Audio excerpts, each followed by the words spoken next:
Graças a Deus.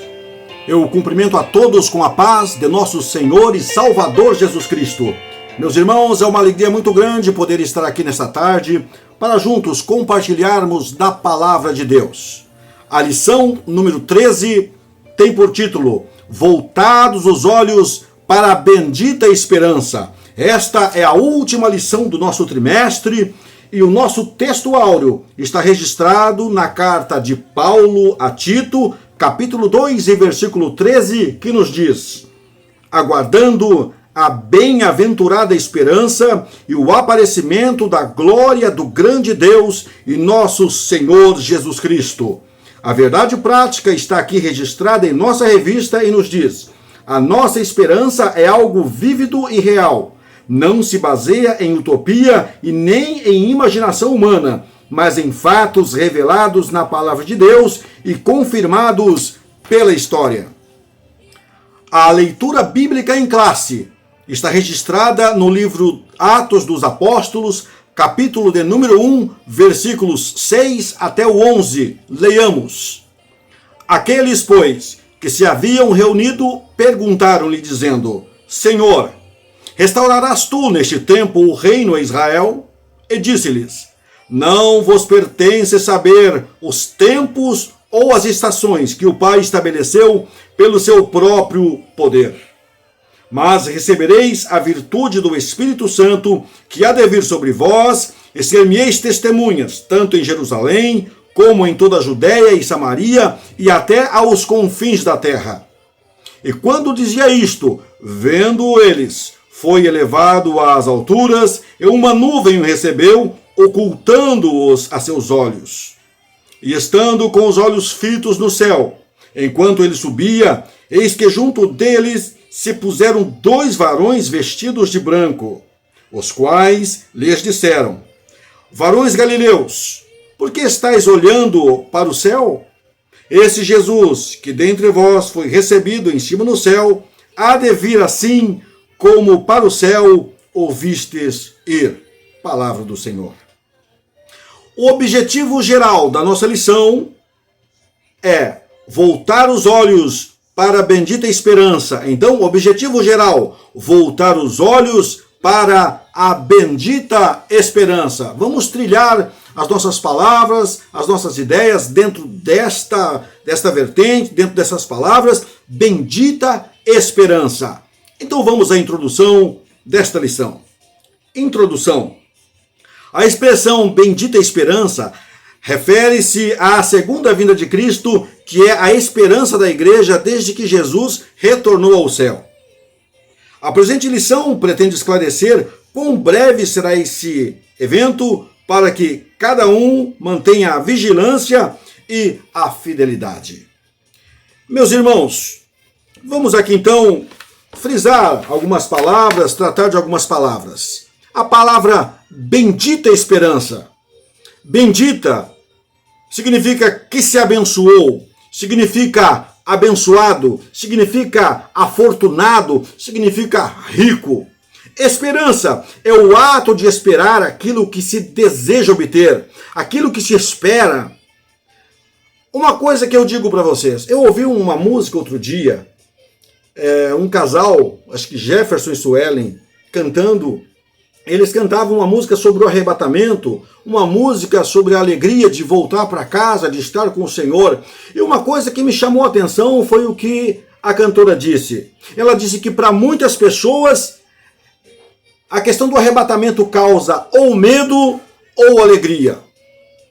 Eu comecei a meditar nisso e pensar comigo mesmo: será que para nós esta palavra, arrebatamento, vinda do Senhor, é medo ou é alegria?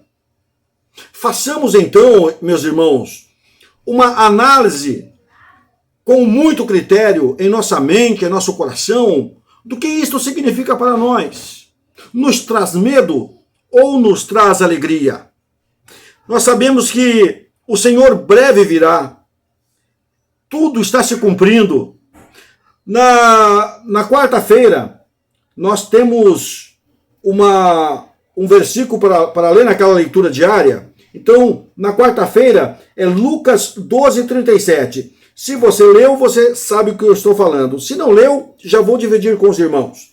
Lucas 12:37. Bem-aventurados aqueles servos, os quais, quando o Senhor vier, achar vigiando, em verdade vos digo que se cingirá e os fará sentar à mesa e, chegando-se, os servirá. Que maravilha, meus irmãos. Bem-aventurado aqueles servos, os quais, quando o Senhor vier, achar vigiando, isto é, estarmos ativos, esperando a vinda de nosso Senhor Jesus Cristo. É muito importante estarmos vigilantes, porque a vinda de Cristo, meus irmãos, ela é certa. Então nós vamos agora para este primeiro tópico. Breve o Senhor virá. Neste primeiro tópico, nós temos a vinda de Cristo e uma promessa. Então, temos um primeiro subtópico e um segundo subtópico. E um terceiro, o dia se aproxima. Neste primeiro tópico, então nós temos a questão da vinda de Cristo. Nós sabemos que Jesus virá, não tardará. Ele virá no tempo oportuno, no tempo em que nós estaremos esperando. Quando eu digo que nós estaremos esperando, é porque a Bíblia diz para nós vigiarmos. E se nós vigiarmos, é o tempo de estarmos esperando. Meus irmãos, este dia não pode pegar-nos de surpresa. Não pode nos achar dormindo. Não pode nos achar perdidos em pensamentos fúteis. Nós devemos, como cristãos, estarmos sempre preparados, esperando a volta do nosso Senhor. Não para amanhã, não para daqui a algumas horas, mas para o momento oportuno, para o momento agora. Este é o tempo kairos, é o tempo de Deus, e o tempo de Deus nós não controlamos, não sabemos. Então é importante estarmos prontos para isso. Então, a vinda de Cristo, a segunda vinda de Cristo, é uma verdade ensinada na Bíblia inteira, com abundância de detalhes nos evangelhos e nas epístolas. Sobre essa questão, nós destacamos aqui 2 versículos da palavra, em 1 Tessalonicenses capítulo 4 e versículo 15, que nos diz: Dizemos-vos, pois, isto pela palavra do Senhor, que nós, os que ficarmos vivos para a vinda do Senhor, não precederemos os que dormem. Esta palavra está dizendo o seguinte, meus irmãos, que nós que estivermos vivos, temos que estar preparados, porque ao toque da trombeta, os mortos em Cristo ressuscitarão primeiro, e nós, os que estivermos vivos, seremos transformados e subiremos. Por isso, a palavra de Deus diz aqui, em 1 Tessalonicenses 4 e 15, que nós devemos estar preparados para esta vinda do Senhor. Porque os mortos em Cristo ressuscitarão primeiro e nós, vivos, seremos transformados e subiremos. Então, meus irmãos, há uma necessidade de estarmos preparados para aqueles que já partiram no Senhor, como muitos dos nossos irmãos partiram agora. Estando preparados, estes ouvirão primeiro. Estes ressuscitarão. Estes serão levantados de suas tumbas, do lugar onde estiverem. Nenhuma tumba segurará eles. Nem o mar, nada. Estes serão ressuscitados e nós vivos seremos transformados e subiremos. Esta é uma viva esperança. É a viva esperança que nós temos no nosso Senhor Jesus Cristo. Em 2 Tessalonicenses capítulo 2 e versículo 8, está aqui também na nossa revista, nos diz: E então será revelado o iníquo, a quem o Senhor desfará pelo assopro da sua boca e aniquilará pelo esplendor da sua vinda. O primeiro versículo que eu li, ele fala sobre a questão do arrebatamento da igreja, do momento em que a igreja será chamada. Os mortos em Cristo ressuscitam, os vivos serão transformados e subirão. Este outro versículo, ele fala da destruição do iníquo, da besta e do falso profeta, desses que estarão dominando a terra na grande tribulação. Então, arrebatamento da igreja, bodas do Cordeiro, vinda de Jesus Cristo com a igreja, e aí sim, este versículo aqui. Aí, meus irmãos, tudo se funde em um bem-estar para a igreja de nosso Senhor Jesus Cristo. Quando o Senhor Jesus ascendeu ao céu, os varões de branco disseram que ele virá da mesma maneira que subiu, no versículo 11. Este cenário é de sua vinda em glória e não do arrebatamento da igreja. A sua vinda em glória, então, será neste momento em que ele virá destruir o iníquo. Esta é sua vinda em glória. Mas nós que estamos esperando, nós que estamos aguardando, nós temos o privilégio de ver o Senhor primeiro.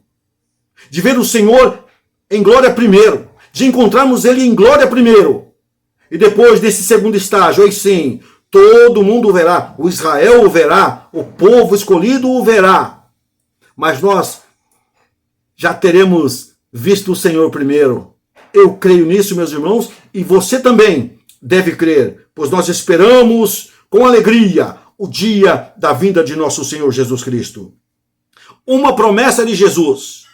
Ele prometeu voltar para buscar e nos levar para o céu. Está registrado em João, capítulo 14, versículo 1 a 3, que nos diz: não se turbe o vosso coração, credes em Deus, crede também em mim. Na casa do meu pai há muitas moradas. Se não fosse assim, eu teria dito, vou preparar-vos lugar. E se eu for e vos preparar lugar, virei outra vez e vos levarei para mim mesmo, para que, onde eu estiver, estejai-vos também. Promessa de nosso Senhor Jesus Cristo: na casa do nosso Pai há muitas moradas. E quem prometeu, meus irmãos, foi o Senhor Jesus. E a promessa dele é um compromisso. Então, o compromisso de Jesus com a igreja, ele não vai deixar de cumprir isso. Ele é o nosso Senhor Jesus, aquele em quem confiamos, em quem esperamos.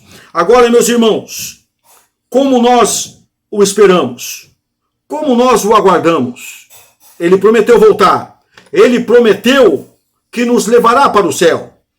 Aqui nesse primeiro tópico e nesse segundo subtópico, dentro do primeiro tópico, nos diz: talvez estivessem ainda pensando num reino físico, político, que era o pensamento dominante em Israel. Essas palavras estão incluídas dentro de um contexto bíblico. Os servos de nosso Senhor Jesus, os discípulos, estavam perguntando em que tempo, quando aconteceria isso. Eles esperavam também que Jesus viesse para dominar aquele mundo, para criar um novo reino, um novo império, para restaurar. Então, eles esperavam em um tempo em que tudo seria dominado em um reino físico. Jesus estava falando de um reino espiritual. E eles estavam olhando de uma maneira diferente. A mente deles estavam de maneira terrena ali, não estavam ainda entendendo que o Senhor Jesus falava como Rei da Glória, como Rei de um reino diferente. Ele queria reinar no coração e na mente do povo, não somente como Rei da terra. Uma pergunta: em qual nível estamos esperando? Será que estamos no nível físico? Ou será que estamos no nível espiritual? Como estamos esperando o nosso Senhor Jesus? Será que estamos num mundo carnal? Em um mundo momentâneo? Ou estamos esperando, como ele disse, vigiando espiritualmente? Meus irmãos, os dias são maus. As pestes, os problemas que estão acontecendo no mundo, são indícios, são recados, são momentos que nós como cristãos devemos entender que a palavra de nosso Senhor Jesus Cristo está se cumprindo. Então vamos à frente. A restauração do reino não é somente para Israel, mas para o mundo todo. A leitura bíblica em classe, no versículo 8 diz: mas recebereis a virtude do Espírito Santo e sereis testemunhas em Jerusalém, Judeia e Samaria. A promessa do Senhor não era só para os judeus, não era só para os apóstolos, não. A promessa do Senhor era para o mundo inteiro. A promessa do Senhor é para o mundo inteiro. Meus irmãos, vamos então ao terceiro subtópico deste primeiro tópico que nos diz: o dia se aproxima. Sabemos que a vinda de Jesus está próxima pelos sinais claros que o Senhor Jesus nos deixou. Então, destacamos dentro desses sinais que ele nos deixou a descida do Espírito Santo e a fundação do Estado de Israel. Eu me lembrei deste livro ou livreto que comemorou o centenário de Los Angeles, nos Estados Unidos, de Azusa Street. Querido servo do Senhor, chamado William Seymour. Se você é estudante da IBD, você vai se lembrar que lá atrás estudamos sobre isso, sobre a descida do Espírito Santo, sobre a comemoração de quando o Espírito Santo tomou os Estados Unidos, fez com que aqueles homens acreditassem, entendessem. Eles receberam o Espírito Santo, mas uma coisa me chamou a atenção, e eu até escrevi aqui para não deixar se perder. Charles Fox Parham, em janeiro de 1901, ele era um professor de um instituto bíblico. Ele chamou ou convidou os seus alunos para orar, para buscar a Deus, para clamar ao Espírito Santo, porque ele tinha um chamado dentro dele que ele não entendia. E era o Espírito Santo falando ao coração dele. Lendo a palavra, orando, eles foram batizados com o Espírito Santo, tiveram ali um encontro com o Espírito Santo, uma renovação espiritual. Um homem chamado William Seymour, ele era um homem negro, um homem que tinha uma vontade muito grande de ter esta relação íntima com o Espírito Santo. Mas naquele período havia a segregação racial nos Estados Unidos e ele estava passando por um período muito conturbado. Este livro, eu quero ler um pedacinho para os irmãos. Estou falando um pouco rápido para a gente ganhar tempo aqui. Abre aspas. Entretanto, devido às leis de segregação da época, Seymour foi forçado a sentar-se fora, próximo à entrada da sala, enquanto ouvia Parham e outros ensinarem. Não era nem mesmo autorizado a orar com os outros alunos para buscar o batismo no Espírito Santo. Contudo, Seymour desejou mais de Deus e estava determinado a aprender. Parham observou mais tarde que Seymour era capaz de recitar palavra por palavra os ensinos que aprendera enquanto estudante em seu ministério. Eu quero deixar aqui bem claro que a leitura da palavra de Deus e a oração é o básico, é o mínimo, meus irmãos, que nós como cristãos devemos fazer, devemos optar, devemos ter como regra básica. Leitura da palavra e oração, meus irmãos, é tudo isso que o Espírito Santo precisa. É isso que ele precisa para agir em nós, porque a palavra, ela nos ajuda a crer. O Espírito Santo, ele age através da palavra. E o batismo com o Espírito Santo, o revestimento, a unção e a graça, ela vem através disso, através da comunhão que temos com a palavra de Deus, com a oração. Meus queridos irmãos, o batismo com o Espírito Santo, lá em 1901, depois em 1906 com Seymour, depois chegou até os nossos queridos irmãos, Daniel Berg e Gunnar Wingren, que foram batizados com o Espírito Santo e vieram para o Brasil com a missão de abrir a Igreja Assembleia de Deus. Eles nem sabiam que era a Igreja Assembleia de Deus. Eles vieram com uma missão, porque eles eram crentes batistas.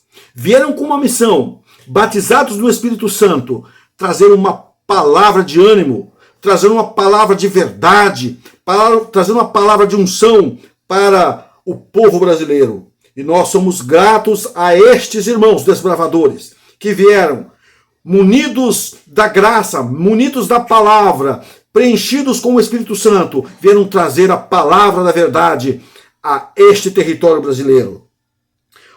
Queridos irmãos, um outro sinal que o dia se aproxima é que a fundação do Estado de Israel, em 14 de maio de 1948, é cumprimento, é promessa dentro das Escrituras Sagradas.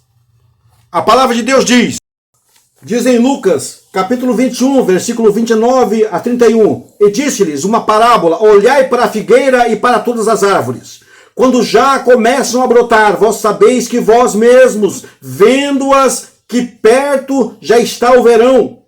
Assim também vós, quando virdes acontecer essas coisas, sabei que o reino de Deus está perto. Quando a palavra de Deus fala sobre figueira, fala sobre Israel. Quando a palavra de Deus diz sobre brotar, está falando sobre a questão, meus irmãos, de nascer a nação de Israel.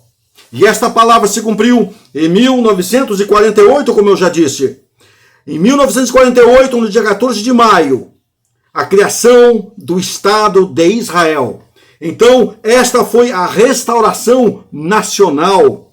Falta então ainda a restauração espiritual. Está em Ezequiel capítulo 37, quando fala sobre a questão do vale dos ossos secos. Aí no caso é a restauração espiritual de Israel. Continuando, vamos ver a necessidade da vigilância no tópico de número 2. A necessidade da vigilância. Vigilância quer dizer o estado de quem vigia. Vigia com atenção, com precaução, com prudência. Que não cochila, que não dorme, que fica em alerta. Meus irmãos, subtópico 2 do tópico 2. Os alarmes falsos. Líderes marcaram datas e falharam. No decorrer da história, muitos marcaram datas. Fundaram seitas e religiões, mas ninguém acertou. Sabe por quê? Porque a palavra de Deus diz em Marcos 13, versículo 32. Mas daquele dia e hora ninguém sabe, nem os anjos que estão nos céus, nem o Filho, senão o Pai. A palavra diz claramente que apenas o Pai sabe o dia e sabe a hora. Então não devemos especular isso. Não devemos viver com especulações. Eu me lembro em Londrina, quando lá uma igreja chamada Igreja Só o Senhor é Deus. O missionário daquela igreja disse que Jesus voltaria em 1999. Naquela época os jovens se casaram, muita gente venderam as suas posses, muita gente passou jejuando dias, e Jesus não voltou em 99. Meus irmãos, nós não sabemos o dia nem a hora. Devemos sim estar preparados para o dia da volta de nosso Senhor Jesus Cristo. Tópico 3. Vivendo com fidelidade. Viver com fidelidade é adotar um estilo de vida cristão na esperança da vinda de Jesus. Meus irmãos, a definição de fidelidade é ser fiel, respeitar, ser leal, ter compromisso, é não trair, é estar cheio de fé. E para estar cheio de fé, como eu já falei anteriormente, é oração, é leitura da palavra, é jejuar, é buscar a Deus dentro do que diz as Escrituras, acreditando nas suas promessas. Tito, capítulo 2, versículos 6 a 13. Vamos ler aqui o que diz. Tito, capítulo 2, versículos de 6 a 13. Exorta semelhantemente os jovens a quem sejam moderados. Em tudo te dá, por exemplo, de boas obras, da doutrina, mostra incorrupção, gravidade, sinceridade. Linguagem sã e irrepreensível, para que o adversário se envergonhe, não tendo nenhum mal que dizer de vós. Exorta os servos a que sujeitem ao seu Senhor, em tudo o agradem, não contradizendo, não defraudando, antes mostrando toda a boa lealdade, para que em tudo sejam ornamento da doutrina de Deus, nosso Salvador. Porque a graça de Deus se ha manifestado trazendo salvação a todos os homens, ensinando-nos que, renunciando à impiedade e às concupiscências mundanas, vivamos neste presente século sóbria, justa e piamente, guardando a bem-aventurada esperança e o aparecimento da glória do grande Deus e de nosso Senhor Jesus Cristo. Meus irmãos, temos que viver assim, com fidelidade, aguardando a volta do nosso Senhor. A fidelidade de Deus. Viver com fidelidade. Frutos do Espírito, como já estudamos anteriormente. Os frutos do Espírito Santo em nós. Mostrando ao mundo quem somos. Mostrando ao mundo para que viemos. Mostrando ao mundo que somos luz e que somos sal. Que nós viemos aqui para esclarecer, para clarear, que viemos aqui, meus irmãos, para semear coisas boas, que viemos aqui para trazer o bom tempero, que viemos aqui para falar do grande amor e da salvação de nosso Senhor Jesus Cristo. A fidelidade como virtude cristã. Nós somos despenseiros. Eu anotei aqui, despenseiro é aquele que despensa. Despensa é onde se guarda alimento. Se você é despenseiro de Deus, do nosso Senhor Jesus Cristo, você tem coisas boas dentro de você. Você divide o alimento, você leva a mensagem, o alimento verdadeiro, aqueles que estão precisando da palavra de Deus, de uma transformação pura e real. Então nós somos despenseiros. 1 Coríntios, capítulo 4 e versículo 2, nos diz: além disso, requer-se nos despenseiros que cada um se ache fiel. Meus irmãos, sejamos fiéis despenseiros. Para finalizar, tempos e estações. Tempos aqui é cronos, estações é kairos. Tempos aqui, tempos é cronos, é o tempo cronológico, é o espaço de tempo da pregação do evangelho até a vinda de Cristo. E o tempo kairos, as estações, é o tempo oportuno, é o tempo da ocasião, é o tempo que só a Deus pertence e pertence também para aqueles a quem Ele quer revelar. Então, meus irmãos, os tempos e estações pertencem a Deus e Ele vai nos revelando. Nós só precisamos estar prontos para ouvir a voz de nosso Senhor e Salvador Jesus Cristo. Vamos encerrar então esta lição lendo a conclusão. Viver com fidelidade é ser fiel e leal a Deus durante toda a vida. Aqui tem um versículo, 2 Timóteo, capítulo 4, versículos 7 a 8, que está sendo muito lido ultimamente.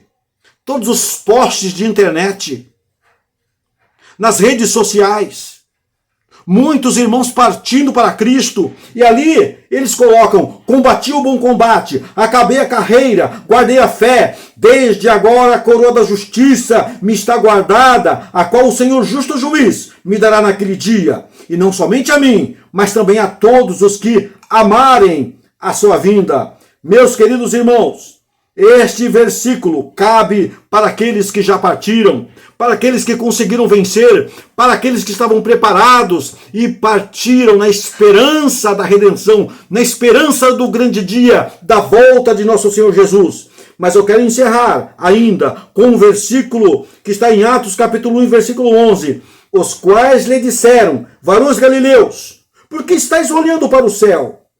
Esse Jesus que dentre vós foi recebido em cima no céu, há de vir assim como para o céu ouvistes ir.